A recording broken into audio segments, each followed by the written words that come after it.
नमो विष्णुपादाय कृष्णपृष्ठाय भूतले श्रीमते भक्तिवेदांत स्वामिन्निति नामिने।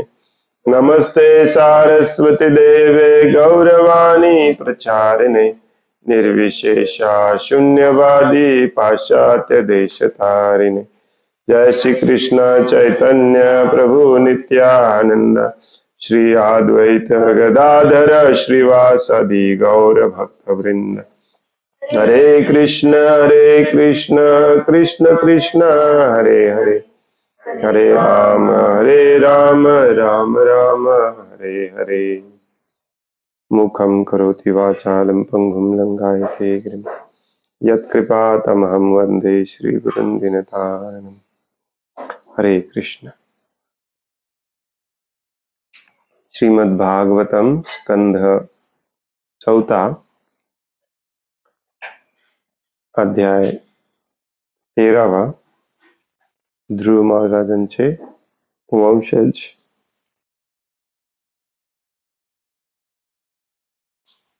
श्लोक नंबर 21।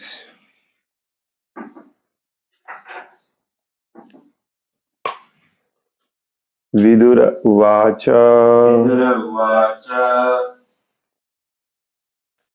तस्य शीलनिधे साधो ब्रह्मण्यस्य महात्मनः राज्ञः कथमभूतुष्टा प्रजा यद्विमनाययो। विदुर उवाच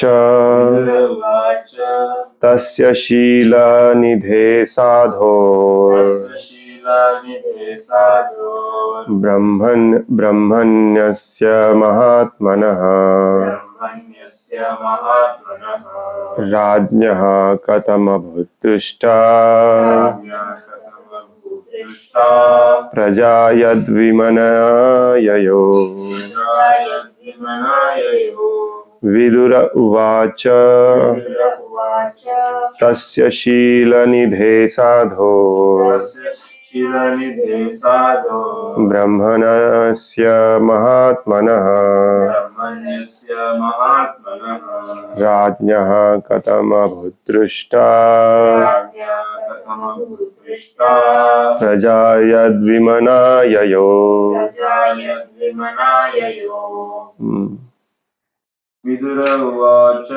विदुर उवाच तस्य शीलनिधे साधो ब्रह्मण्यस्य महात्मनः राज्ञः कथमभूतुष्टा प्रजा यद्विमनाययो। विदुर उवाच तस्य शीलनिधे साधो ब्रह्मण्यस्य महात्मनः राज्ञः कथमभूतुष्टा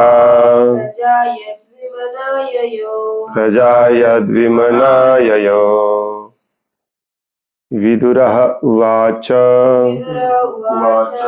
विदुर म्हणाले तस्य त्यांच्या म्हणजे अंगराजाच्या शीलनिधे सद्गुणांचे भांडार साधो साधु स्वभावी ब्रह्मण्यस्य ब्राह्मणी संस्कृतीवर प्रेम करणारा महात्मनः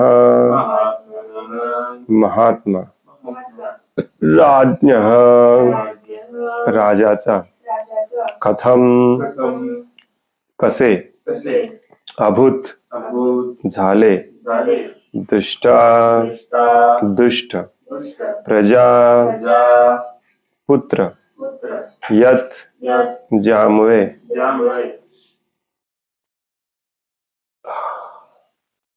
विमनः उदासीन व अलिप्त होऊन ययो ते गेले. भाषांतर आहे. विदुरांनी मैत्रेय ऋषींना प्रश्न विचारला, हे ब्राह्मण श्रेष्ठ, अंगराजा अतिशय सज्जन होते. ते श्रेष्ठ गुणांनी संपन्न साधू वृत्तीचे आणि ब्राह्मणी संस्कृतीवर प्रेम करणारे होते. अशा महात्म्याच्या घरी वेनासारखा दुष्ट पुत्र जन्मला, हे कसे काय? कारण वेनामुळेच ते आपल्या राज्यापासून अलिप्त झाले आणि त्यांनी राज्याचा त्याग केला.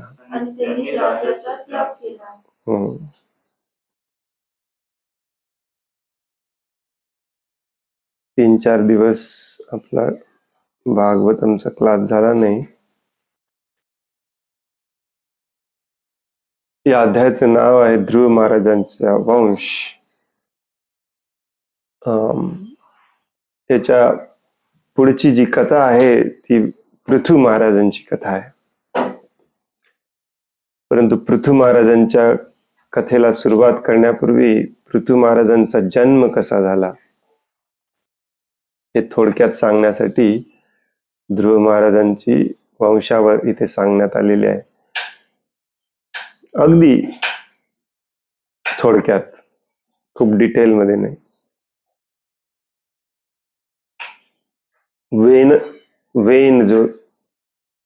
वेन राजा जो आहे तो अतिशय दुष्ट असतो, अंग राजाचा पुत्र. आणि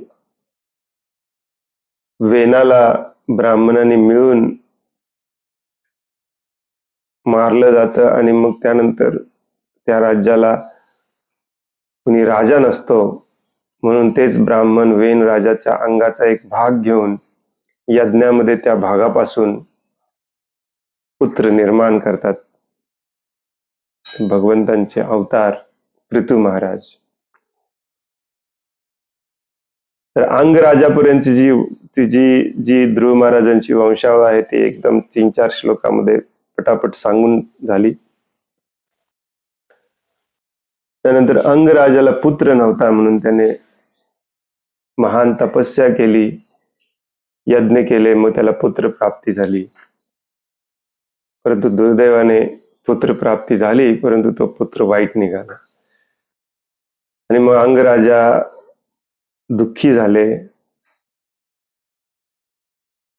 आणि राज्य सोडून वनात निघून गेले, वानप्रस्थ संन्यास घेतला. तर याच्या आधीच्या श्लोकामध्ये सांगितलेलं आहे की जे त्या राज्यातले जे ब्राह्मण होते त्यांनी वेन राजाला शाप दिला आणि मग नंतर मारलं वगैरे वगैरे. त्यांच्या उजव्या हाताचा उपयोग करून यज्ञामध्ये पृथू महाराजांना निर्माण केलं. ही कथा पुढच्या अध्यायामध्ये आहे. मैत्रेय ऋषी थोडक्यात सांगत आहेत जेणेकरून विदुरांची जी चौकस वृत्ती आहे ती शार्प राहील. विदुरजी प्रश्न विचारतात की असं कसं काय झालं, मला थोडस डिटेल मध्ये सांगा. विशेष करून विदुरजी ते प्रश्न विचारतात की अंग राजा तर एकदम शुद्ध भक्त होते, त्यांच्या घरी अभक्त कसा जन्मला. आपण बऱ्याचदा विचार करतो ना की हे असं कसं काय झालं. शास्त्रामध्ये ज्या कथा आहेत त्या कथांमध्ये थोडंफार त्याचं कारण सांगितलेलं आहे, परंतु त्याचं कारण शोधत बसण्यामध्ये काय अर्थ नसतो. अशा बरेच कथा आहेत. एक 2-4 दिवसापूर्वी मी चित्रकेतू राजाची कथा वाचत होतो,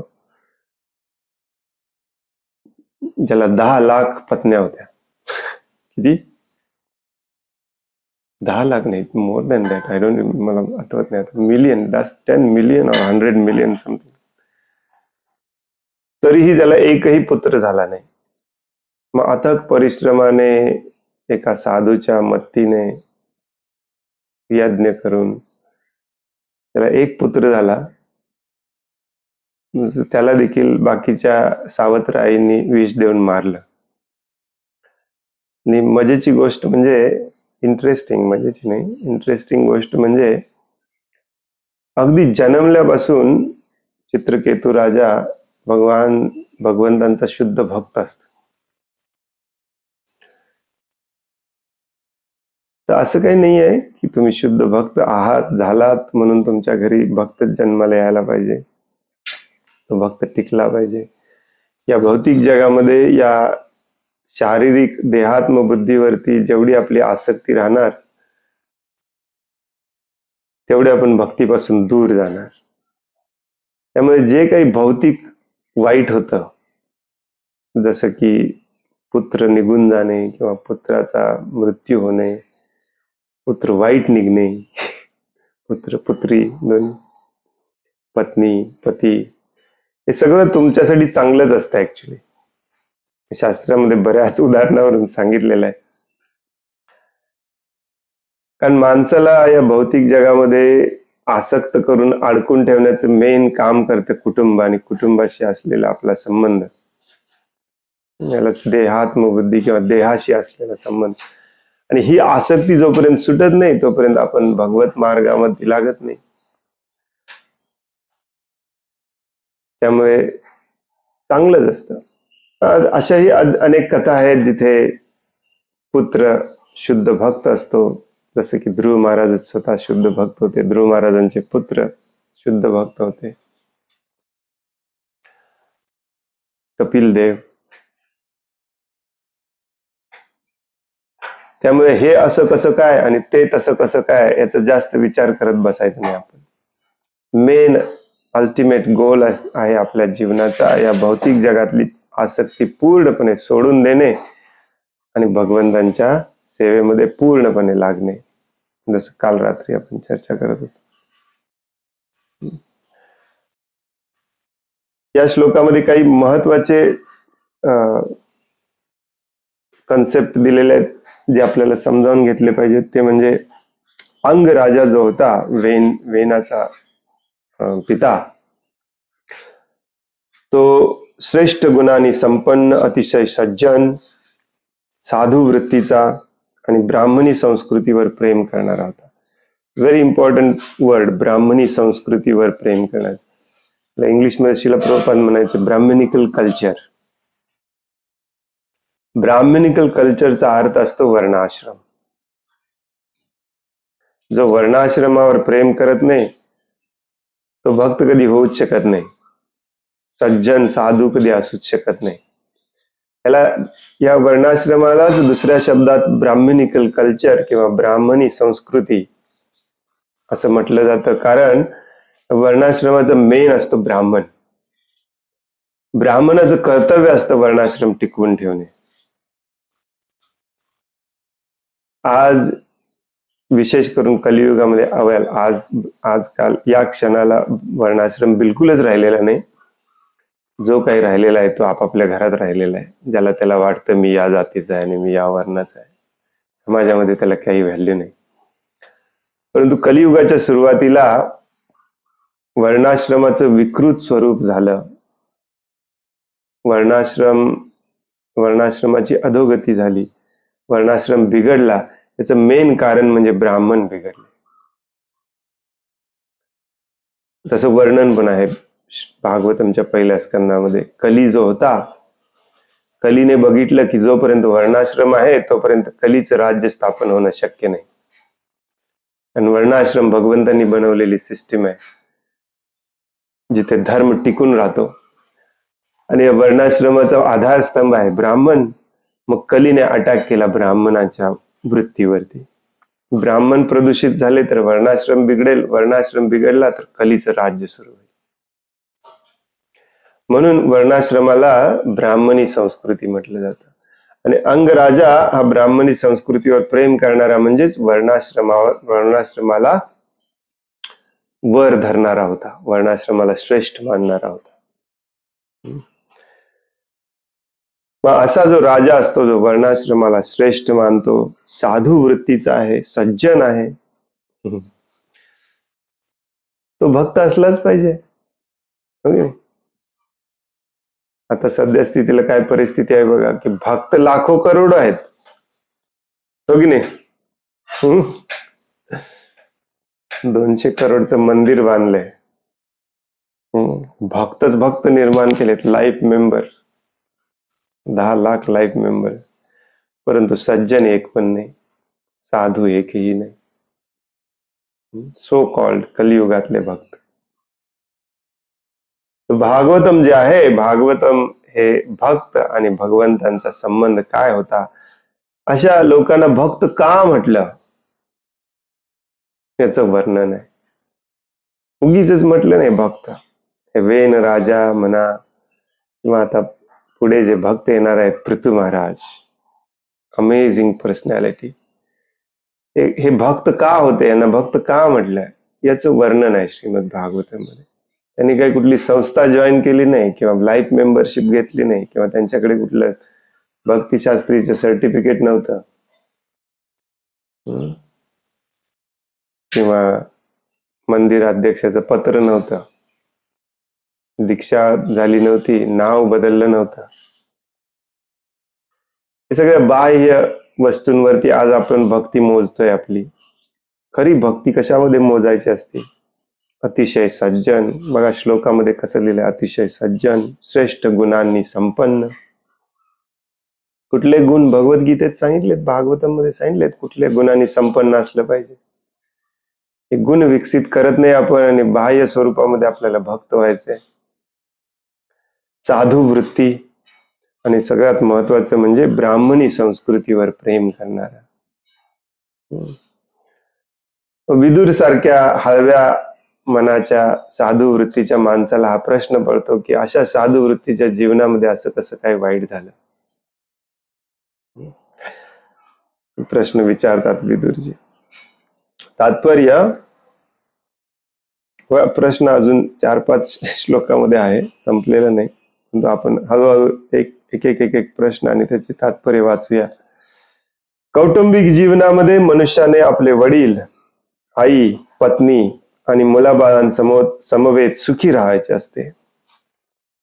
ऑफकोर्स सुखासाठी तर आपण लग्न करतो, मुलं जन्माला घालतो, परंतु काही वेळा काही विशिष्ट परिस्थितीत वडील, आई, पत्नी आणि मुले परस्परांचे शत्रू होतात. चाणक्य पंडितांनी म्हटले आहे की पिता ऋणी असतो तेव्हा तो शत्रू असतो. म्हणजे काय? लक्षपूर्वक ऐका, प्रभुपादांचे हे उपदेश खूप महत्वाचे आहेत. हे उपदेश आपण ऐकत नाही, वरवरची नुसता कथा वाचून भक्ती करतोय म्हणून आपण शुद्ध भक्तीच्या मार्गावर नाही. इतके सारे भक्त निर्माण केलेत परंतु शुद्ध भक्त कुठे दिसत नाही.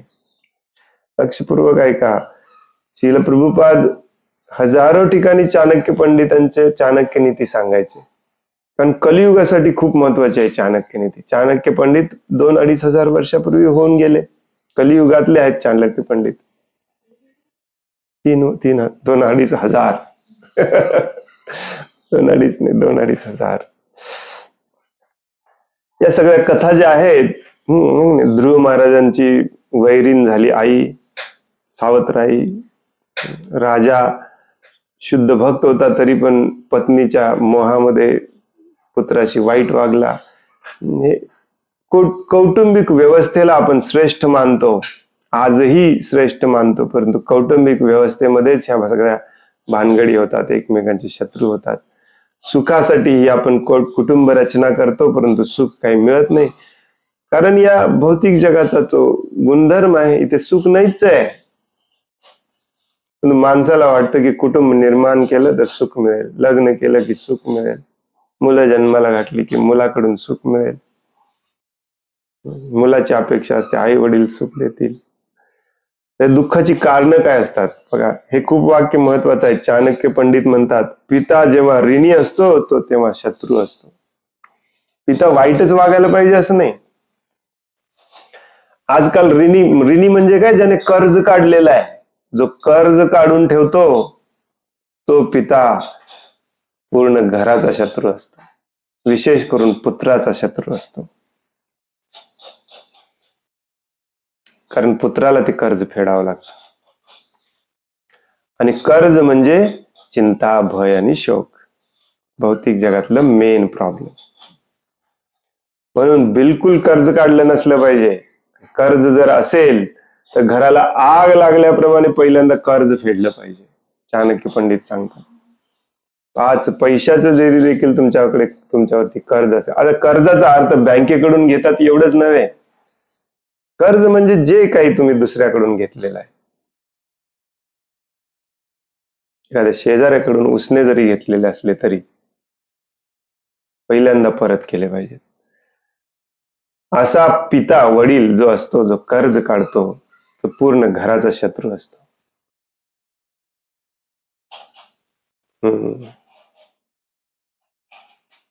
हे ऐकल्यावरती वाईट वाटतं, मग श्यामानंद प्रभूंना सोडून जाता तुम्ही. चाणक्य पंडितांनी सांगितलेलं आहे, मी कशाला सांगायला पाहिजे. प्रभुपाद संदर्भ देऊन सांगतात इथे. चाणक्य पंडितांनी सांगितलेलं आहे, आई जेव्हा लक्षपूर्वक अर्थ, आईने दुसऱ्या वेळी लग्न केल्यास ती घराची शत्रू होते.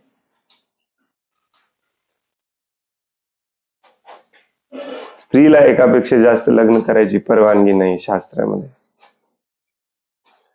कारण स्त्री हे लॉजिकली पण समजावून घ्या बरं का. असं नाही आहे की आजकालच्या स्त्रियामध्ये हा तुम्हाला अधिकार आहे मग आम्हाला का नाही, आम्ही पण समान असलं पाहिजे, हे असलं पाहिजे, ते असलं पाहिजे. या सगळ्या मागे शुद्धता, पवित्रता आणि प्रेम हे मेन कारण असतं. स्त्री जी असते, स्त्री घरातली जी वरिष्ठ स्त्री असते विशेष करून, आणि बाकीच्या स्त्रिया देखील घरातल्या, यांची एकनिष्ठता जी असते ते घर टिकवून ठेवत असतं. स्त्री पुरुषापेक्षा जास्त स्त्री घराशी बांधलेली असते. घराशी तिची आत्मीयता असते. ती घरासाठी काही करू शकते. पुरुष एक वेळ सोडून जाईल, आणि शास्त्रामध्ये उदाहरणं पण आहेत, आणि सोडून गेला पण पाहिजे. वानप्रस्थ, संन्यास, त्याला घराशी काही देणं घेणं नसतं. परंतु स्त्री जी असते ती घर एकत्र ठेवायचं, घर सुखी ठेवायचं मेन काम स्त्रीचं असतं. तिला खूप आत्मीयता असते, खूप स्त्रीचं नातं खूप जोडलेलं असतं त्या एका घराशी. ऍक्च्युली ती जीव देऊ शकते, प्राण देऊ शकते घरासाठी, कुटुंबासाठी. घरातली नाती, माहेरची सासरची, दोन्ही टिकून ठेवायचं सगळं काम स्त्रीचं असतं. त्यामुळे ती जेव्हा दुसऱ्याशी लग्न करते तेव्हा ती कुटुंबाशी कशी एकनिष्ठ राहू शकेल. राहिली तर दोन्ही कुटुंबाशी नाही राहू शकणार. त्यामुळे जी स्त्री दुसरं लग्न करते ती शत्रू असते. आणि तुम्हाला महत्वाची गोष्ट सांगतो, म्हणजे कलियुगामध्ये पुरुषासाठी देखील दुसरं लग्न करणं अलाउड नाहीये. विशेष करून भक्त लोकांनी तर विचारच केला नसला पाहिजे. ही फालतूगिरी. प्रभुपादांनी तर एकदम डायरेक्ट आदेश दिलेला आहे, तुमचं पटत नसेल वेगळं राहावा, नो डिवोर्स, आणि डेफिनेटली नो दुसरं लग्न, पुरुष असो स्त्री असो. आजकाल आपले भक्त इतके 2-2 लग्न करतात, 3-3 लग्न करतात. हेच तर भौतिक जीवन आहे. तुम्हाला वाटतं तिसऱ्या लग्नात मी सुखी होईन. भागवतामध्ये एक एक कथा अशा आहेत की जी आशा आहे ना भौतिक जगातली, आशेचा किरण, की अजून एक लग्न केलं तर मी सुखी होईन. यालाच माया म्हणतात. एक लग्न करून बघितलंय तरी पण अजून त्याला वाटतं अजून एक लग्न करावं.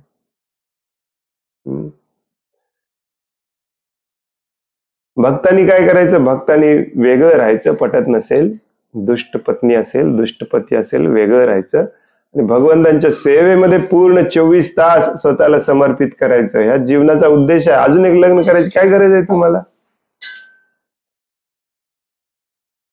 कित्येक घरं उद्ध्वस्त झाली याच्यामुळे, या भौतिक आशेवरती. पत्नी अत्यंत रूपमान असेल तर ती शत्रू होते. वडील कधी शत्रू असतो? कर्ज काढलं तर. आई कधी शत्रू होते? दुसरं लग्न केलं तर. पत्नी कधी शत्रू होते? जर ती खूप सुंदर असेल तर. कारण अडकून ठेवते तुम्हाला. पण ऑफकोर्स तिचा दोष नसतो, परंतु चाणक्य पंडित इथे सांगतात. आणि पुत्र जर मूर्ख आणि बदमाश असेल तर तो देखील शत्रूच असतो. मूर्ख बदमाश पुत्र म्हणजे काय? वाईट संगतीला लागलेला, चोर, बदमाश, नशा करणारा, भौतिकवादी पुत्र जर मिळाला, समजायचं तो पूर्ण घरासाठी शत्रू आहे. चाणक्य पंडित एक एक नाही, दोन नाही, असे बऱ्याच श्लोकामध्ये सांगतात ऍक्च्युली. चाणक्य पंडित एका श्लोकामध्ये म्हणतात, सारखं बडबडणारी जर पत्नी असेल आणि दुष्ट वाईट स्वभावाचा जर पुत्र असेल तर सापासोबत घरात राहिल्याप्रमाणे त्या घराची स्थिती असते. असे बरेचसे श्लोक आहेत असे चाणक्य नीतीमध्ये. आणि हे लक्षपूर्वक याच्यावरती आपण चिंतन केलं पाहिजे. हे आपली रियालिटी आहे, ही आपली वस्तुस्थिती आहे. या आधुनिक शास्त्रज्ञ आणि वैज्ञानिक पद्धतीमध्ये तुम्हाला सांगितलं जातं की या सगळ्याचा विचार करू नका.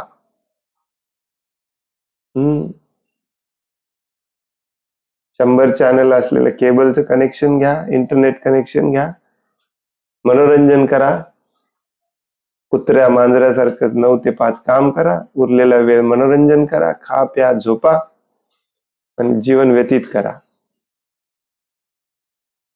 मग आपण भयानक चिंता, भय आणि शोकामध्ये सदैव रात्रंदिवस असतो. अशा रीतीने एखादा कुटुंबीय शत्रू होतो तेव्हा कौटुंबिक जीवन जगणे अथवा गृहस्थ आश्रमामध्ये राहणे अत्यंत कठीण होऊन जाते. गृहस्थ आश्रमाची निर्मिती केली सुखासाठी आणि तेच दुःखमय होत. कलियुगामध्ये प्रत्येक घरातली ही स्टोरी आहे की नाही? सामान्यपणे अशी परिस्थिती केवळ भौतिक जगातच उद्भवते. म्हणून वैदिक संस्कृतीनुसार मनुष्याने आपल्या वयाच्या 50व्या वर्षानंतर कौटुंबिक जीवनाचा त्याग केला पाहिजे. म्हणजे तो आपले उर्वरित जीवन कृष्ण भावनेच्या शोधार्थ पूर्णपणे समर्पित करू शकेल. सारखं प्रभूजी तुम्ही तेच सांगता. आता मी काय करू? आता प्रभुपादांनी तिथे लिहिलंय परत एकदा 50 वर्षानंतर.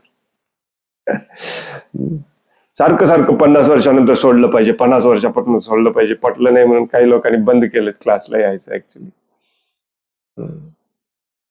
प्रभूजींना नावं ठेवायला लागले. तर प्रभुपादांनी सांगितले परत एकदा, वयाच्या 50व्या वर्षानंतर कौटुंबिक जीवनाचा त्याग केला पाहिजे. कुठे जाऊन राहू प्रभूजी? अरे जिथे आहे तिथे राहावा, करे कौटुंबिक जीवनाचा त्याग करा. आपलं मन आणि बुद्धी जी आहे ते भगवंतांच्या सेवेमध्ये बिझी ठेवा. अजून पण आहे नातू पंतू, अशाशी काही संबंध नाही. माताजी परवा आपल्या पंतूचं गुणगान फोनवरती सगळ्यांना दाखवत होते. पंतू बर का, पंतू म्हणजे नातवाचा मुलगा. सगळ्यांना दाखवत फिरत होते. म्हटलं आता माझं पण नंबर येणार आहे. काही संबंध नाही, काय नाही, आज भेटलंय. ठीक आहे, थोडस कौतुक वाटतं आपल्याला, परंतु या वयामध्ये एवढी आसक्ती ही महा डेंजरस असते. महा डेंजरस असते. 50व्या वर्षानंतर तुम्ही पूर्णपणे भगवंतांच्या सेवेत असलं पाहिजे, पूर्णपणे, कम्प्लिटली. आता इथून पुढच्या कथांमध्ये हे खूप रिपीट होणार आहे बरं का, तयार राहावं हे ऐकायला पुन्हा पुन्हा पुन्हा. 50व्या वर्षानंतर, 50व्या वर्षानंतर, ही सगळ्या कथा अशाच आहेत. वेन राजा, अंग राजा, ऋतू महाराज, भरत, वृषभ, ते भरत राजा, सगळ्या कथा याच्यावरतीच आहेत.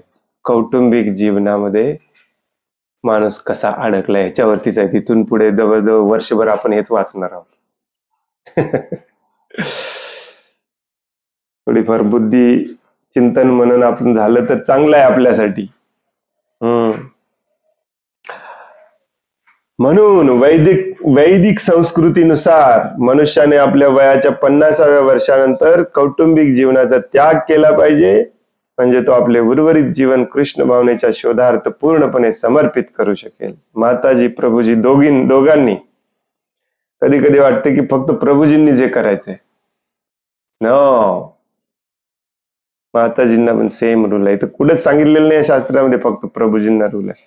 तर प्रभूजी लोक पूर्वी घर सोडून जंगलात राहायला जायचे, पत्नीला मुलाकडे सोडून जायचे, परंतु याचा अर्थ असा नव्हता की पत्नीने कौटुंबिक जीवनामध्ये आसक्तच राहायचं. नो, आपण ऑलरेडी ते वाचलं देवहूतीच्या उदाहरणावरून. देवहूतीने पूर्णपणे स्वतःला समर्पित केलं, घरात राहूनच, भगवंतांच्या चिंतनामध्ये, मननामध्ये, सेवेमध्ये. आणि कलियुगामध्ये तर चांगली गोष्ट आहे, बरेचसे आश्रम आहेत, मंदिर आहेत, जिथे जाऊन तुम्ही राहू शकता. माताजी लोक देखील राहू शकतात, पूर्णपणे स्वतःच जीवन भगवंतांना समर्पित करू शकतात. अशी बरेच उदाहरणं आहेत, आपण पाहिलेले नाहीत, त्यामुळे आपल्याला विचित्र वाटतं, विशेष वाटतं. मिरजेच्या आमच्या त्या माताजी, काय नाव त्यांचं, हेगांना माताजी, दीक्षित नाव कधीच माझ्या लक्षात राहिलं नाही. त्यांना पुत्र नाही आहे, त्यामुळे पती पत्नी दोघे मंदिरामध्ये राहून सेवा करायचे. त्यांनी कधी कंप्लेंट केली नाही, प्रभूजी मंदिरात एवढं पॉलिटिक्स आहे, हे आहे, ते आहे, सेवा करणे माझं काम आहे, शेवटचे दिवस घालवायचे. प्रभूजींची शरीर सोडलं, प्रभूजी प्रवासी, आता माताजी एकट्या राहतात सेवा करत. काय वृंदावनला गेलं तर तुम्हाला कित्येक माताजी प्रभूजी असे सोडून भगवत धामात आलेले दिसतील. काहींच्या केसेसमध्ये एक कौटुंबिक अनरेस्ट किंवा कौटुंबिक प्रॉब्लेम्स त्यांना फोर्स करते घर सोडून भगवत धामात, भगवंतांच्या सेवेमध्ये जायची. काही केसेसमध्ये प्रामाणिकपणे स्वतः सोडून येतात. काही का होईना भगवंतांची ही प्रोसेस आहे. 50 वर्षानंतर तुमच्या मनामध्ये जर आसक्ती असेल तर खूप अवघड आहे, महाभयानक परिस्थिती आहे भौतिक जगातून, या दुःखालयातून मुक्त होणे. लक्षात ठेवा. विदुरजी पुढे म्हणतात, किम वाहो वेन उद्दिश्य ब्रह्मदंड मयूयुजन दंडव्रत धरे राज्ञी मनयो धर्म को विदा. विदुरांनी पुढे विचारले, असे कसे झाले की धर्मतत्वांमध्ये पूर्णपणे पारंगत अशा श्रेष्ठ ऋषींनी, जो स्वतःच शिक्षा दंडाचा वाहक होता, त्या वेन राजा शाप देण्याची इच्छा केली आणि अशा रीतीने त्याला सर्वात मोठी शिक्षा म्हणजे ब्रह्मशाप दिली. तात्पर्य, राजा कोणाशी शिक्षा देण्यास समर्थ असतो, परंतु या घटनेमध्ये श्रेष्ठ ऋषीमुनींनी राजालाच दंड दिल्याचे दिसून येते. राजाने नक्कीच काहीतरी गंभीर अपराध केला असावा, अन्यथा श्रेष्ठ आणि अतिशय सहनशील अशा महर्षींची धार्मिक भावना उच्च स्तरावरील असूनही त्यांनी त्याला शाप कसा काय दिला. यावरून असे दिसून येते की राजा हा ब्राह्मणी संस्कृतीपासून स्वतंत्र नव्हता. राजा जरी वाईट असला तरी प्रजेमध्ये ब्राह्मण श्रेष्ठ असतो. ब्राह्मण मग त्याला फिक्स करतात. राजा वाईट म्हणजेच काय, वर्णाश्रमाला धोका. पण राजाचं कर्तव्य असतं वर्णाश्रम टिकवून ठेवणे. जो आपल्या वर्णाप्रमाणे वागत नाही त्याला दंड देणे. दंड कुणाला देतात, त्यालाच देतात. ते ऐकायला खूप विचित्र वाटत असेल तुम्हाला. नाही प्रभूजी, दंड तर चोर लुटेरे लोकांना, वाईट वागणाऱ्या लोकांना देतात. येस, जो आपल्या वर्णाप्रमाणे वागत नाही तोच चोर लुटेरा असतो. तुमच्या अंगामध्ये जे गुण दिलेले आहेत त्या गुणाप्रमाणे तुम्हाला वागायचं नाही, दुसऱ्याच्या गुणाप्रमाणे वागायचं आहे, म्हणजे तुमच्या मनामध्ये खोट आहे. भौतिक लाभ, लोभ, द्वेष, पैसा, प्रतिष्ठेसाठी आपण वाईट कर्म करतो. ज्याच्यात तुमच्या अंगामध्ये जे गुण नाही ते पण करतो. अशा व्यक्तीला दंड देणे, म्हणजेच जो आपल्या वर्णाप्रमाणे वागत नाही त्याला दंड देणे, म्हणजेच जो वर्णाश्रमाचा आदर करत नाही त्याला दंड देणे. हे राजाचं मेन काम असतं. वर्णाश्रम जो पाळत नाही त्याला दंड देणे. पुढे पण येणार आहे पृथ्वी महाराजांच्या कथेमध्ये. मग राजाचं मेन काम आहे दंड देणे. मग राजा वाईट वागायला लागला तर त्याला दंड देतात ब्राह्मण. वर्णाश्रम टिकवून ठेवायचं काम असतं ब्राह्मणांचं. म्हणून ब्राह्मणाला क्षत्रियासारखं वागायची परवानगी आहे, हातात शस्त्र घ्यायला परवानगी आहे. क्षत्रियाला ब्राह्मणासारखं वागायची परवानगी नाही, आणि ते गुणच नाहीत त्याच्यामध्ये. मग प्रभुपाद इथे म्हणतात का दंड दिला? कारण राजा ब्राह्मणी संस्कृतीपासून स्वतंत्र नव्हता. राजावरही ब्राह्मणाचे नियंत्रण होते आणि आवश्यकता भासल्यास ते त्याला राजसत्तेवरून पदच्युत करीत अथवा शस्त्राने नव्हे तर ब्रह्मशापाच्या मंत्राने त्याची हत्या करीत असत. ब्राह्मण इतके शक्तिशाली होते की त्यांचा केवळ शाप देण्याने मनुष्याचा त्वरित मृत्यू होत असे. आजकाल स्वतःला जन्माने जे ब्राह्मण मानतात त्यांनी करून दाखवायचं असं. ब्राह्मणामध्ये ही शक्ती कुठून आलेली असते की अगदी शापाने देखील समोरचा मरतो? हृदयाच्या मनाच्या शुद्धतेने आलेली असते. जन्माने ब्राह्मण कुणी होत नसतो, गुणाने ब्राह्मण होत असतो. ते लिहिलेलं आहे शास्त्रामध्ये, हो की नाही? क्षमा, दम, तप, शौच, आर्जवम, तितिक्ष्व हे गुण असले पाहिजेत. हृदय शुद्ध स्वच्छ असलं पाहिजे. मग स्वच्छ शुद्ध हृदयाच्या माणसाला शाप देण्याची तसेच आशीर्वाद देण्याची कला असते, ते गुण असतात. आशीर्वाद पण खरे ठरायचे. आज ना कोणाचा शाप खरा ठरतो ना आशीर्वाद खरा ठरतो, कारण शुद्धता नाही.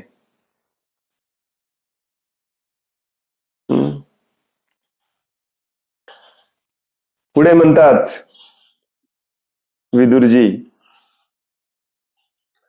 नावध्येयः प्रजापालः प्रजाभीर धवानपि यदसौ लोकपालानां बिभर्त्योजः स्वतेजसा. राजाने कधी कधी घोर पाप केल्यासारखे दिसत असले तरीही त्याचा कधीच अपमान करू नये हे सर्व नागरिकांचे कर्तव्य असते. आपल्या सामर्थ्यामुळे राजा हा नेहमीच इतर सर्व शासन प्रमुखांपेक्षा अधिक प्रभावशाली असतो. जनरली असं शास्त्रामध्ये लिहिलेलं आहे की राजा जरी दंड देणारा असला तरी राजाला कुणी दंड देणारा नसतो. राजा नियम बनवतो, राजा नियमाच्या अधीन नसतो. पण हे सगळं कधी? राजा जर भगवंतांचा शुद्ध भक्त असेल तर. मग विदुरजी इथे प्रश्न विचारतायत की राजा सर्व नियमांच्या पलीकडे असतो, त्याला कोण नियमाच्या अधीन करणार? तात्पर्य, वैदिक संस्कृतीनुसार राजा हा पुरुषोत्तम भगवंतांचा प्रतिनिधी असतो. त्याला कधी कधी नर देव देखील म्हटलं जातं. नर म्हणजे मनुष्य आणि देव म्हणजे मनुष्यांमधला देव.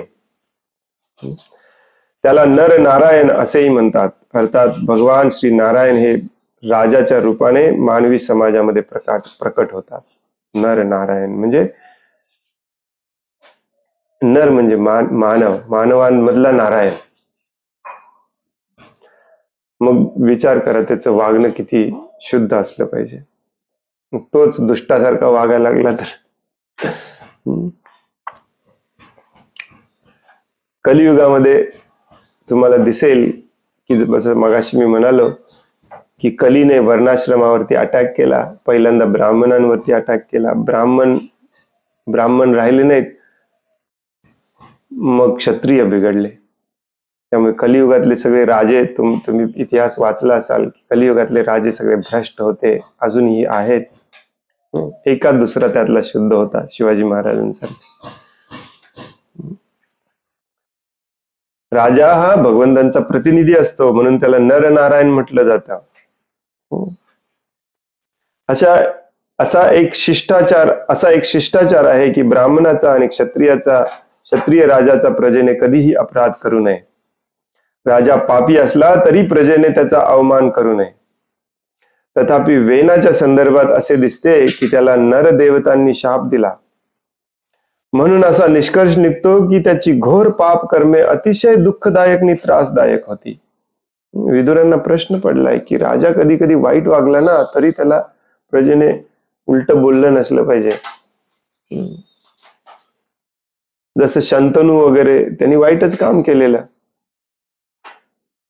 परंतु प्रजा जी असते ती ब्राह्मणांच्या क्षत्रियांच्या पेक्षाही बुद्धीने कमी बुद्धिमान असते. त्यामुळे राजाच्या विरुद्ध आपण काय बोलायचं म्हणून ते सोडून देतात. मग असं काय झालं की राजाला पण दंड द्यायला लागला, आणि द्यायला लागलाच तर तो देणार कोण? हे वर्णाश्रमाचे हे सगळे डिटेल्स आहेत, इंट्रिकसीज. याच्यावरून हे प्रभुपाद लिहितात की याच्यावरून हे सिद्ध होतं की वेन राजा जो होता तो डेफिनेटली महाभयानक चोर लुटेरा असणार आहे. साधं सुद्धा पाप केलेलं नसणार आहे त्याने, नाहीतर एवढं दंड द्यायची काही गरज नव्हती. आणि आपल्या प्रश्नांची शेवट करतात विदुरजी, एतदाख्यहि मे ब्रह्मन् सुनीतात्मज चेष्टितम् श्रद्धानाय भक्ताय त्वं परावर वित्तमः. विदुरांनी मैत्रेयांना विनंती केली की हे ब्राह्मण श्रेष्ठ, तुम्हाला भूत आणि भविष्य काळातील सर्व विषयांचे उत्तम ज्ञान आहे, म्हणून वेन राजाचा संपूर्ण कार्य वृत्तांत मी तुमच्याकडून ऐकू इच्छितो. मी तुमचा श्रद्धावान भक्त आहे आणि म्हणून या विषयाचे कृपया मला स्पष्टीकरण करा. प्रश्न विचारण्याची पद्धती कशी असते बघा. संपूर्ण भागवतम भगवद्गीता हे गुरु आणि शिष्यामधलं प्रश्न उत्तर आहेत. शिष्याचं काम आहे प्रश्न विचारणे. गुरुला पण खूप प्रोत्साहन मिळतं प्रश्न विचारल्यावर. ऍक्च्युली दुर्दैवाने आजकाल प्रश्न विचारायला निरुत्साह काय म्हणतात, डिमोटिवेट केलं जातं, निरुत्साही केले जातं. विचारू नका म्हणून सांगितलं जातं. वैष्णव अपराध आहे गुरुला उलट प्रश्न विचार. नो. तात्पर्य, विदुरांनी मैत्रेय मुनींना आपले आध्यात्मिक गुरु मानले. शिष्य नेहमी आध्यात्मिक गुरुला प्रश्न विचारतो आणि तो सज्जन, नम्र आणि निष्ठावंत असल्यास आध्यात्मिक गुरु त्याच्या प्रश्नाची उत्तरे देतो. आध्यात्मिक गुरुने सगळ्यांना सगळ्याच्या प्रश्नाची उत्तर देणं देखील आध्यात्मिक गुरुंना बांधील नाही आहे. ऑफकोर्स शिष्य हा नेहमी नम्र, सज्जन आणि निष्ठावंत असला पाहिजे. त्याच्याशिवाय गुरुची सेवा केल्याशिवाय, गुरुला समर्पण असल्याशिवाय ज्ञान मिळत पण नाही. ही प्रोसेस आहे, भगवद्गीतेत सांगितलेली आहे की नाही. विधी आहे, ही प्रोसेस आहे. तद्विधी प्रणिपातेन परिप्रश्नेन सेवया. कसं प्रश्न विचारतात बघा विदुरजी. मी तुमचा श्रद्धावान भक्त आहे, तुम्ही सगळे जाणता, कृपया प्लीज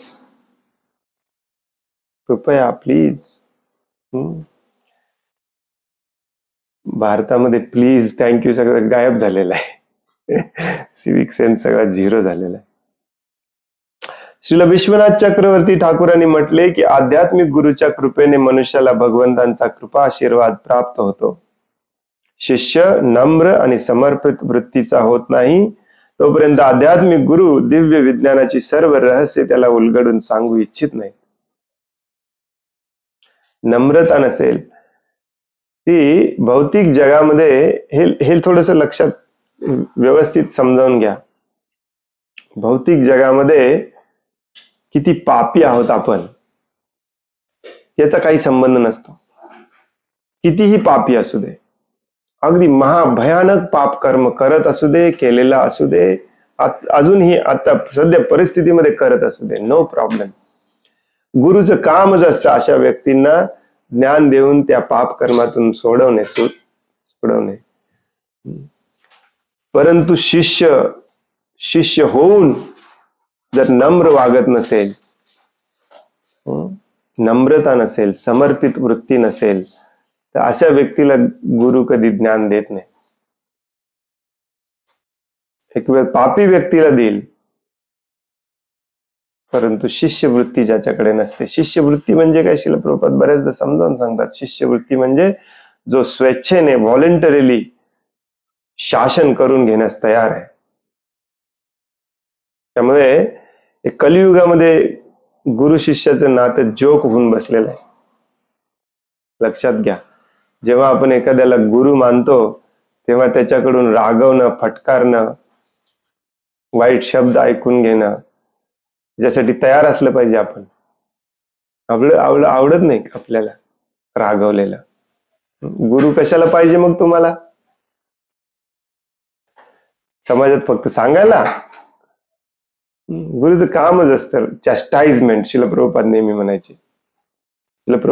म्हणायचे, if you accept me as a spiritual master, you should be ready for my chastisement. Chastisement म्हणजे रागवणे, फटकारणे, शिक्षा करणे.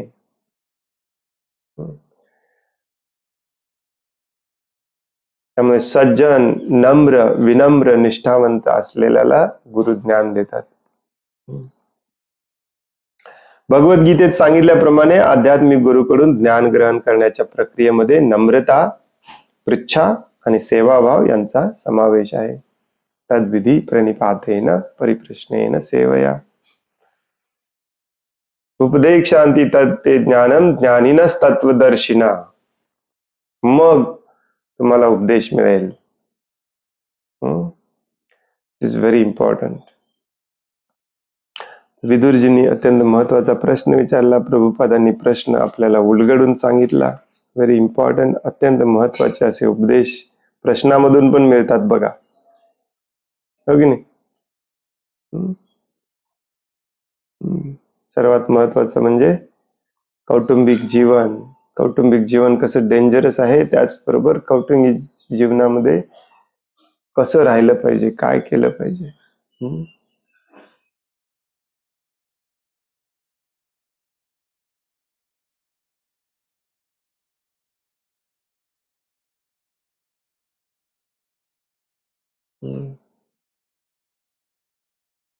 हरे कृष्ण. कोणाला काही प्रश्न आहे, काही सांगायचं आहे?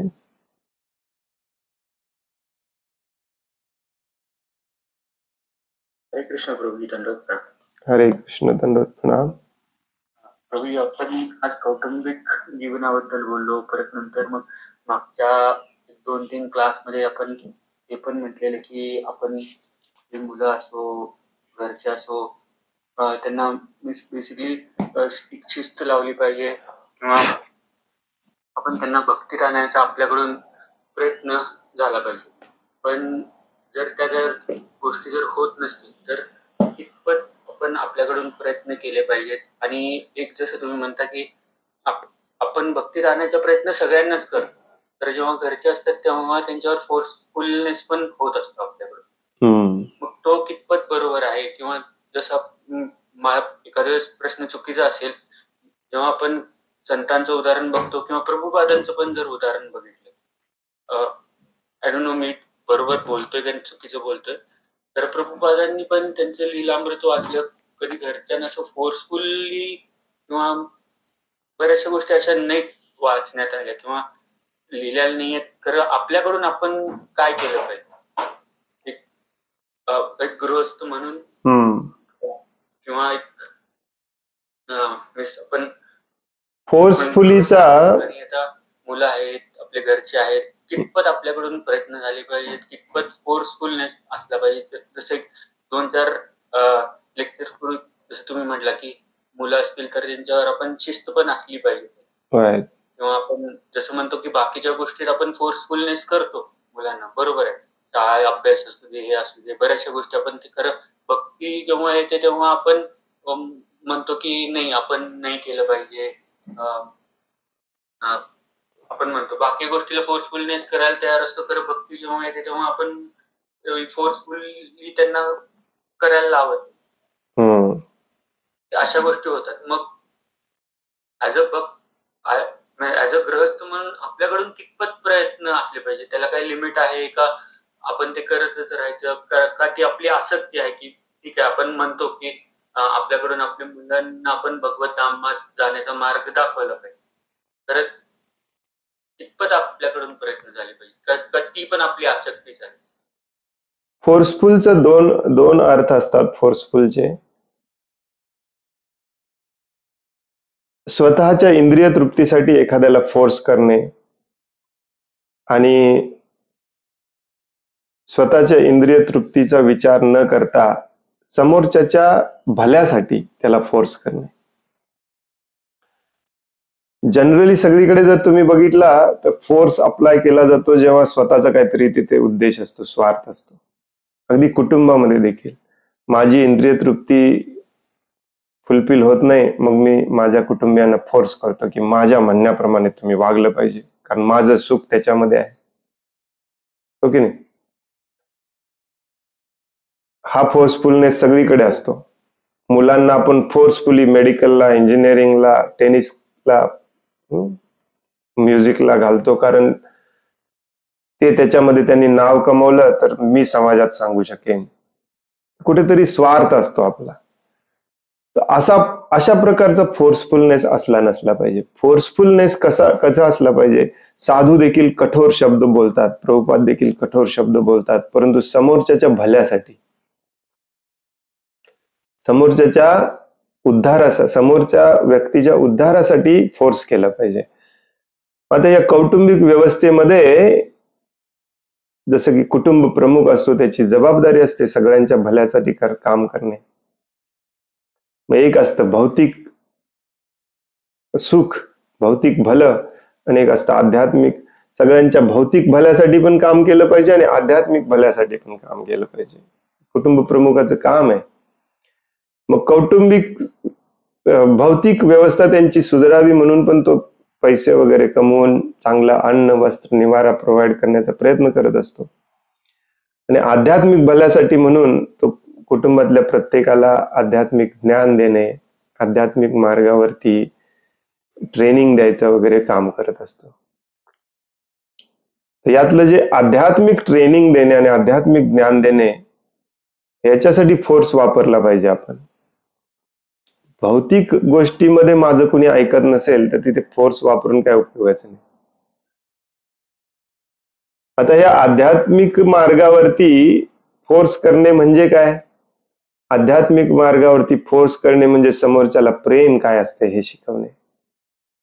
बऱ्याचदा हे आपण चुकीचा अर्थ काढतो की अध्यात्मामध्ये फोर्स करणे म्हणजे त्याला लेक्चरला जबरदस्तीने बसवणे, त्याला जबरदस्तीने जप करायला लावणे, जबरदस्तीने मंदिरला घेऊन जाणे.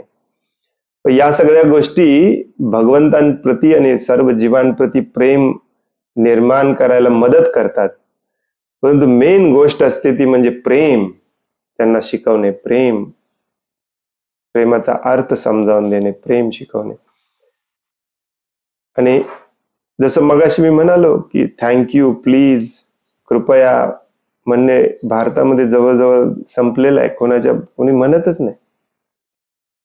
पाश्चात्य देशामध्ये तुम्हाला गेल्यावरती हे आढळेल की लहान मुलांना लहानपणापासून शिकवलं जातं थँक्यू म्हणा, प्लीज म्हणा, सॉरी म्हणा.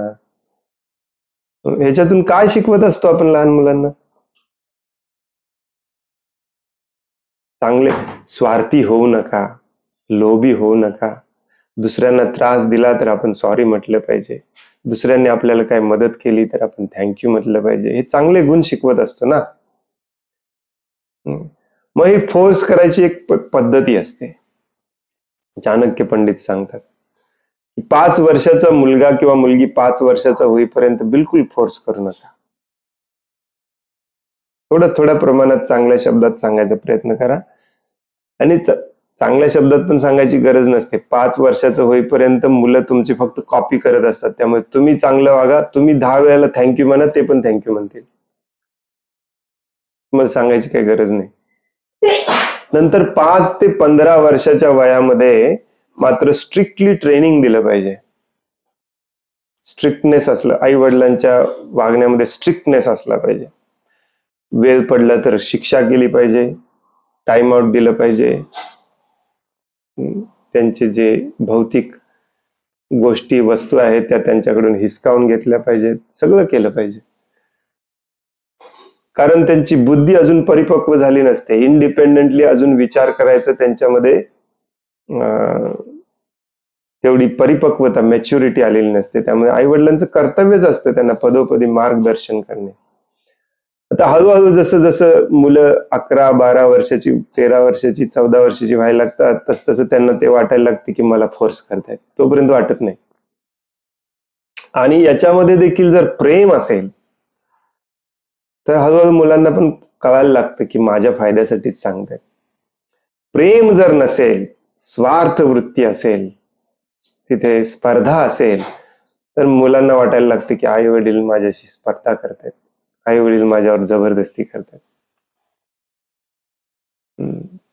जसं बऱ्याच ठिकाणी सांगितलं जातं की एका हाताने धपाटा पण दिला पाहिजे, मारलं पण पाहिजे, आणि दुसऱ्या हाताने कुरवाळलं पण पाहिजे.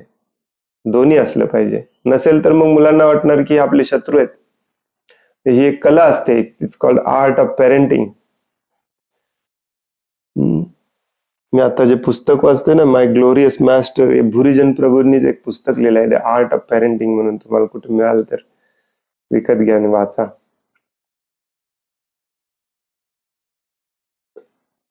आणि फोर्स करायचं नसतं याचा अर्थ काय? 14-15 वर्षाचे, 16 वर्षाचे झाल्यानंतर तुम्ही नाही फोर्स करू शकत.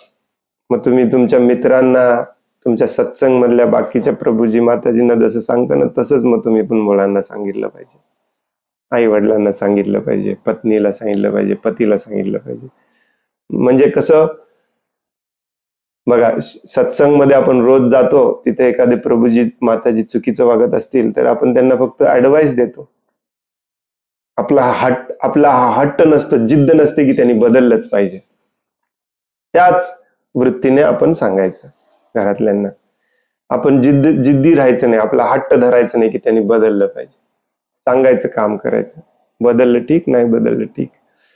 आता या सगळ्यामध्ये हे सगळं करत असताना सगळ्यात महत्वाची गोष्ट आहे म्हणजे तुमचं वागणूक, तुमचं बिहेवियर, तुमच्या अंगातले गुण हे तेवढेच शुद्ध असले पाहिजेत. नसेल तर समोरच्यावर काही इफेक्ट होत नाही. आणि तुमच्या अंगातले गुण चांगले असतील तरीही समोरच्यावर काही इफेक्ट होत नसेल तर तो समोरच्याचा राक्षसी प्रवृत्ती असते. तिथे आपण इग्नोर करायला शिकायचं. तुमच्या मनाचा संतुलन, तुमच्या मनाची शांतता बिघडवायची नाही. ज्या दिवशी तुम्हाला वाटते की तुमच्या मनाची संतुलन, शांतता बिघडत आहे, चिडचिड होते, फ्रस्ट्रेशन येते, याचा अर्थ तुमची तिथे आसक्ती आहे. तुम्ही मगाशी म्हणाला की आसक्ती आहे का माझी? आसक्ती कधी असते? जेव्हा तुमची चिडचिड होते. चिडचिड व्हायचं काय कारण आहे? भगवंतांनी प्रत्येकाला वेगळं बनवलंय.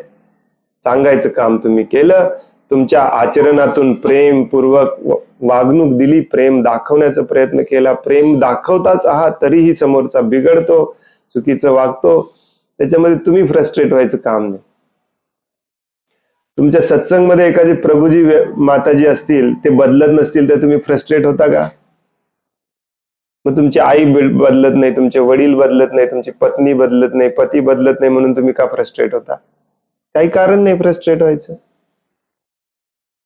हो की नाही? म्हणून प्रभुपादांच्या जीवनामध्ये पण तुम्हाला आढळेल की त्यांनी फोर्स कधी केला नाही, परंतु एका लिमिट नंतर, आणि ती लिमिट शास्त्रामध्ये दिलेली आहे, 50 नंतर मुलांना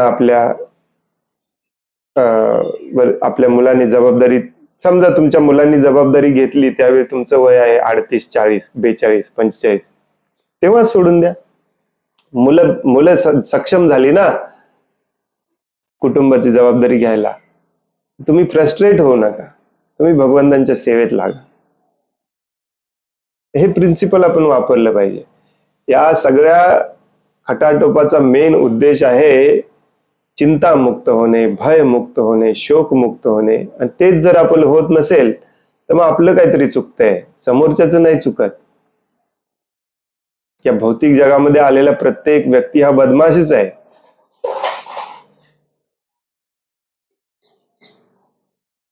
त्यामुळे समोरच्याचं चुकत असेल तर आपण फ्रस्ट्रेट होऊन जास्त चालत नाही.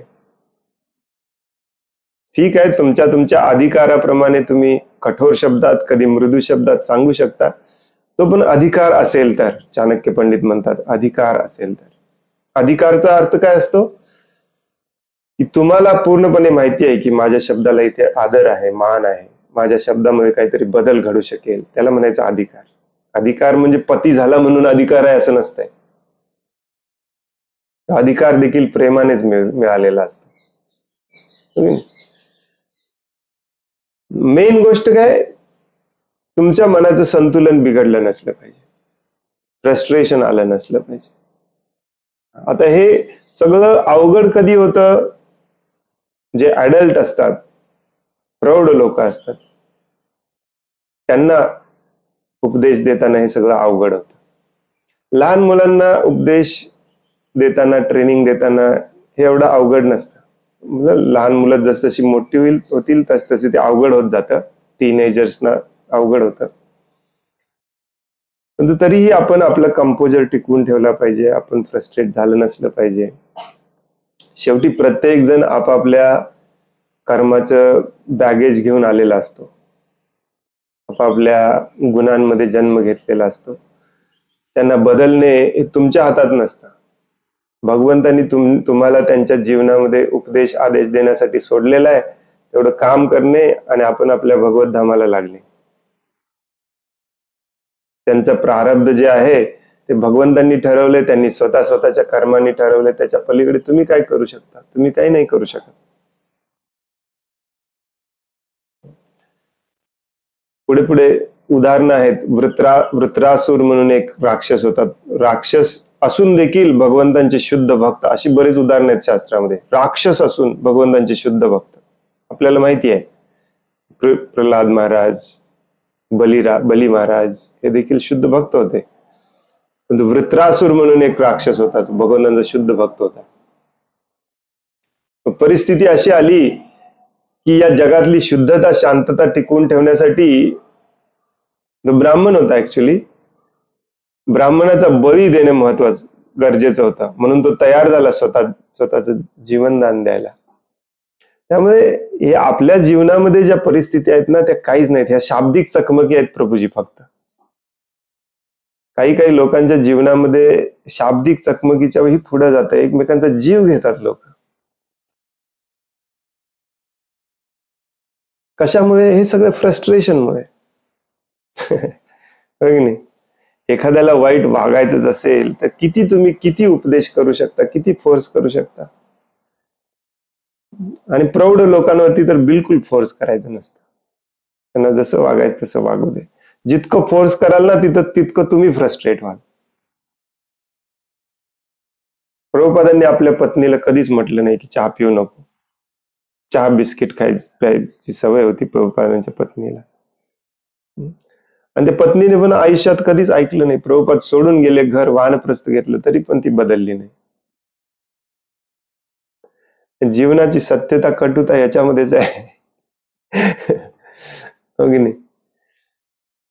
परंतु एक गोष्ट लक्षात ठेवायची की आपण जे उपदेश करतोय, आपण जे सांगतोय, आपण जे शिकवायचा प्रयत्न करतोय, ट्रेनिंग द्यायचा प्रयत्न करतोय, ते प्रेम शिकवायचा प्रयत्न करतोय. प्रेमाचं ट्रेनिंग द्यायचं हे तुम्हाला माहिती असलं पाहिजे पहिल्यांदा. हे नियम बंधन शिकणे म्हणजे भक्ती नसते. लहान मुलांच्या बाबतीत सोपं असतं. लहान मुलांना तुम्ही जर सांगितलं कांदा लसूण जन्मल्यापासूनच दिलं नाही आणि घरामध्ये शुद्ध अन्न दिलं, तर तो आपोआपच कांदा लसूणचा तिरस्कार करायला लागतो. कारण कांदा लसूण आहेच घाणेरडा पदार्थ. बघा तुम्ही, जे लहानपणापासून ज्यांना खायची सवय नाही, नुसतं वास घेतल्यावर मळमळायला लागतं. चांगलंच करत आहात. मग काही गोष्टी अशा नियम बंधनं घालून चांगलं करायचं असतं, काही गोष्टी बोलून करायच्या असतात, काही गोष्टी कठोर शब्द बोलून करायच्या असतात, काही गोष्टींमध्ये दंड देऊन करायचं असतं. या सगळ्याचा बॅलन्स ठेवणे म्हणजेच याला पॅरेंटहुड म्हणतात. पालकाचं हेच काम आहे. कठीण काम आहे, परंतु पडलोय आपण याच्यामध्ये, मग आता पार तर केलं पाहिजे. हो की नाही? परंतु आई वडिलांना, पत्नीला, पतीला जास्त फोर्स करत बसायचं नाही आपण. आपल्या साधनेवरती आपण लक्ष द्यायचं आणि एका ठराविक लिमिट नंतर त्यांचं आयुष्य त्यांच्या बरोबर. जसं मग हे ठरवायचं कसं ठराविक लिमिट नंतर? एक एक त्याचं मोजमाप ऑलरेडी दिलेलं आहे. बऱ्याचदा आपण वाचतो 50 नंतर सोडून द्या. प्रभूजी मग त्यांचं काय होणार? ही तुमची आसक्ती आहे. त्यांचं काय होणार? त्यांचं काय व्हायचं ते होणार. तसं मी परवा त्या प्रभूजींना सांगत होतो की समजा तुमचं वय आता 65 आहे आणि तुम्हाला हार्ट अटॅक आला, त्यांचं काय होणार? त्यांचं काय होणार ही तुमची आसक्ती आहे. 50 नंतर बंद केलं पाहिजे ऍक्च्युली आपण सगळं. आणि 50च्या आधी जर बंद करता आलं तर तुम्ही भाग्यवान आहात. पत्नी तुमची जर भगवंतांच्या सेवेमध्ये साथ देणारी असेल, पती जर भगवंतांच्या सेवेमध्ये साथ देणारा असेल, तर असे लोक भाग्यवान असतात. पूर्वजन्माचं त्यांचं ते सुकृती असते. पूर्वजन्मामध्ये त्यांनी भक्ती केलेली असते. यंग मुलं विशेष करून मी तुम्हाला सांगतो, कालच मी एका ठिकाणी वाचत होतो, यंग वयामध्ये जर भगवंतांच्या भक्तीची, सत्संगाची, भजन कीर्तनाची, भगवंतांच्या सेवेची जर गोडी एखाद्याला लागली तर त्याने पूर्वजन्मामध्ये खूप भक्तिमय सेवा केलेली असते. यंग मुलांना भक्तीमध्ये आणणं सोपं राहिलेलं नाही आहे आता. तरी पण आपण प्रयत्न करत राहायचं, फ्रस्ट्रेट व्हायचं नाही, प्रयत्न करत राहायचं. लिमिट कधी कधी आपल्याला समजणार नाही. कधी कधी आपल्याला फ्रस्ट्रेशन येणार की काय लिमिटच्या वर गेलंय की काय. तरी पण आपण सहनशील राहायचं. आपण फ्रस्ट्रेट होतोय याचा अर्थ असतो आपली आसक्ती. फ्रस्ट्रेट न होता उपदेश आदेश करत राहणे म्हणजे आपण लिमिटमध्ये असतो. आणि हे जे 50 नंतर पूर्णपणे भगवंतांच्या सेवेमध्ये लागायचं हे जे असतं ते स्वेच्छेने, घरातले त्रास देतात म्हणून नाही, वैताग आलाय म्हणून नाही, स्वेच्छेने केलं पाहिजे. ऍक्च्युली प्रभुपादांच्याकडे खूप जण यायचे, मला संन्यास द्या. प्रभुपाद त्यांना सरळ स्पष्ट सांगायचे, घराला वैतागून येऊ नका संन्यास घ्यायला.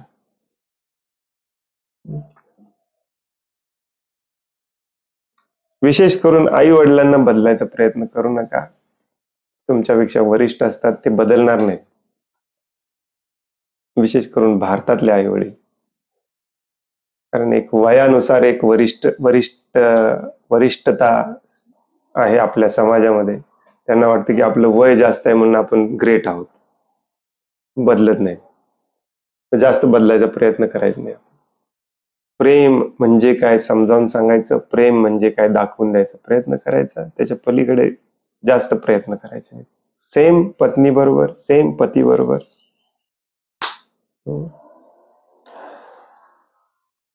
पण मुलांना मात्र फोर्सफुली का सांगावं लागतं, ते पण 10, 12, 13, 14, 15 वर्षापर्यंत.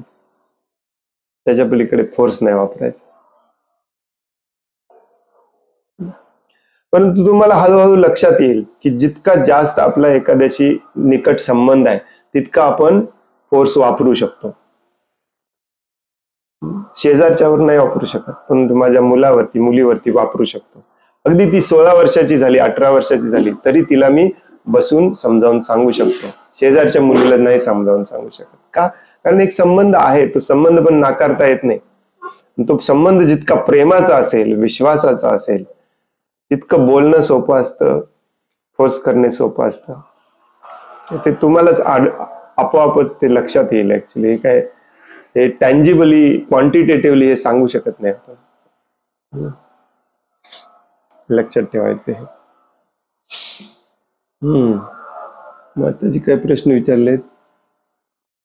जर फॅमिली मधले मेंबर्सच तुमच्या मागे जाऊन निगेटिव्ह बोलत असतील फॅमिली बद्दल वगैरे, अशा व्यक्तींची कसं डील करायचं?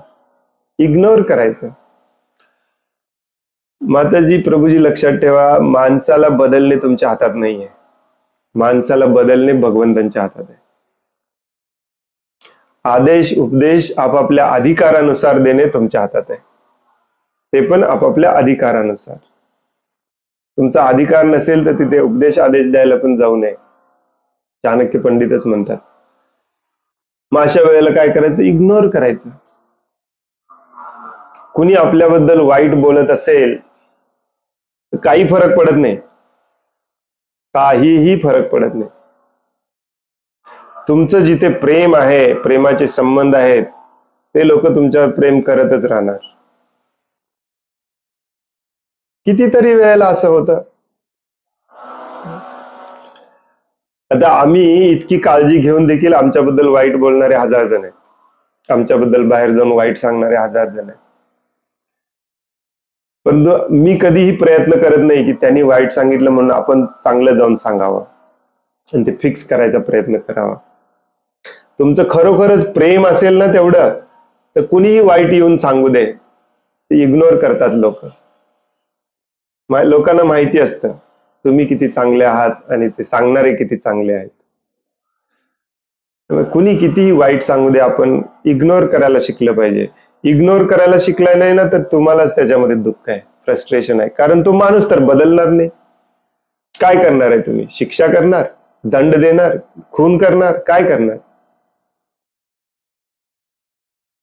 हे फिक्स करायचं. भौतिक जगामध्ये लोकांना असं वाटतं की कुणी माझ्याबद्दल वाईट बोलत असेल तर त्याच्यावरती उपाय एकच आहे, त्याला सांगणे, उद्यापासून तो असं बोलू नको. आणि आपल्याला असं वाटतं की तो ऐकेल. थोडीच ऐकणार आहे. राक्षसी प्रवृत्तीचा असेल तो आयुष्यभर राक्षसी प्रवृत्तीचाच राहणार आहे.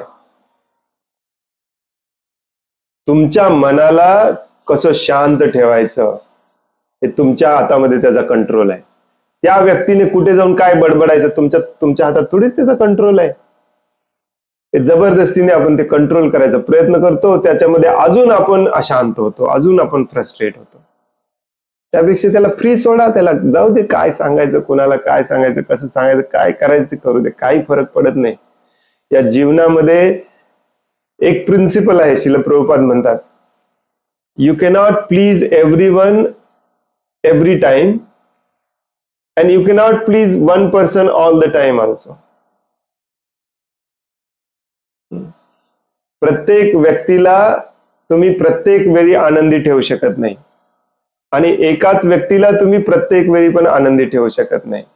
तुम्ही काही व्यक्तींना काही वेळेला आनंदी ठेवू शकता, बस. आणि हे जसजसं आपण मोठे होतो तसतसं आपल्याला लक्षात आलं पाहिजे, ऍक्च्युली समजलं पाहिजे. आपल्याला अनुभवातून लक्षात येतं आपल्याला किती आपण कोणाला बदलणार आहे, कोणालाच बदलू शकत नाही आपण. स्वतःला बदलणे एवढंच आपल्या हातात असतं, दुसऱ्याला बदलणे आपल्या हातात बिलकुल नसतं. त्यामुळे कुणी आपल्याशी वाईट वागत असेल, कुणी दुसऱ्याशी वाईट वागत असेल, कुणी आपल्या मागे आपल्याबद्दल वाईट वागत असेल, इग्नोर करणे हा एकमेव उपाय असतो त्याच्यावरती. जोपर्यंत आपली देहात्मबुद्धी आहे तोपर्यंत आपल्याला हे पटत नाही. असं कसं काय इग्नोर करायचं प्रभूजी? शेवटी उपाय काय आहे तुम्हीच सांगा ना. त्याच्यावर बिलकुल काही उपाय नसतो. इग्नोर करायला शिका, तुम्ही आनंदी राहाल, आनंदी राहाल. काय आहे, कुणी अगदी सूड वृत्तीचा, द्वेषी, मत्सरी वृत्तीचा असेल तरी त्याला हात जोडून सांगायचं, बाबा तुला जे जमतंय, तुला पाहिजे ते कर, माझ्या हातातच नाहीये, तुला जे पाहिजे ते कर. तुमचं आयुष्य अख्खं बळकावून जरी घेतलं तरी चालेल. तुम्हाला माहिती पाहिजे की तुमचं आयुष्य कुणाच्या कंट्रोलमध्ये नाहीये. माझं नाव घे, माझं पद घे, माझी संस्था घे, सगळं घे, ऐश कर. तुम्ही तुमच्या मनाचा जो आनंद आहे तो तुम्ही टिकवून ठेवणे हे तुमच्या हातात आहे, बस. आणि म्हणून याला शुद्ध होणे खूप गरजेचं आहे. भगवंतांच्या सेवेत असणे खूप गरजेचं आहे. भगवंताने आपला जो संबंध आहे तो संबंध प्रस्थापित करणे, तो टिकवून ठेवणे खूप गरजेचं आहे. भौतिक जगातले संबंध टिकवून ठेवण्यामध्ये आपण वेळ, पैसा, सामर्थ्य सगळं खर्च करतो आणि ते जेव्हा टिकत नाही तेव्हा फ्रस्ट्रेशन येतं. तोच वेळ, पैसा, सामर्थ्य जर आपण भगवंतांशी असलेले आपल्या संबंध टिकवून ठेवण्यासाठी खर्च केला तर भगवंत कोणाला कधीच धोका देत नाही. भगवंत तसे प्रॉमिस देतात भगवद्गीतेमध्ये, भागवतामध्ये. परंतु भगवंतांचा संबंध टिकवून ठेवण्यासाठी आपण वेळ, पैसा, सामर्थ्य खर्च करत नाही, कारण आपली अजून स्वतःची देहात्मबुद्धी गेलेली नसते. मी शरीर आहे, या शरीराशी संबंधित माझं आहे, माझं मग कोण कसं काय हिसकावून घेऊ शकतो, माझ्याबद्दल कोण वाईट बोलू शकतो, हे माझं माझं माझं आलं की संपलं, फ्रस्ट्रेशन आलं. ऑफकोर्स हे बोलणं सोपं आहे, करणं अवघड आहे, मला देखील माहिती आहे. परंतु शुद्ध भक्तांच्या संघामध्ये असे लोक जे वागतात, अशा लोकांच्या संघामध्ये राहून हे शिकू शकतो आपण. हळूहळू आपण आपल्या मनाची शुद्धता, पवित्रता आणि सगळ्यात महत्वाची म्हणजे शांतता परत आणू शकतो. डेफिनेटली आणू शकतो. हरे कृष्ण. खूप खूप धन्यवाद. वांछा कल्पतरुभ्यश्च कृपा सिंधुभ्य एव च पतितानां पावनेभ्यो वैष्णवेभ्यो नमो नमः. अनंत कोटि वैष्णव वृंद की जय. वैष्णव ठाकुर शिल प्रभुपाद की जय. ग्रंथराज श्रीमद् भागवतम की जय. हरे कृष्ण. दंडवत प्रणाम. हरे कृष्ण प्रभुजी, दंडवत प्रणाम.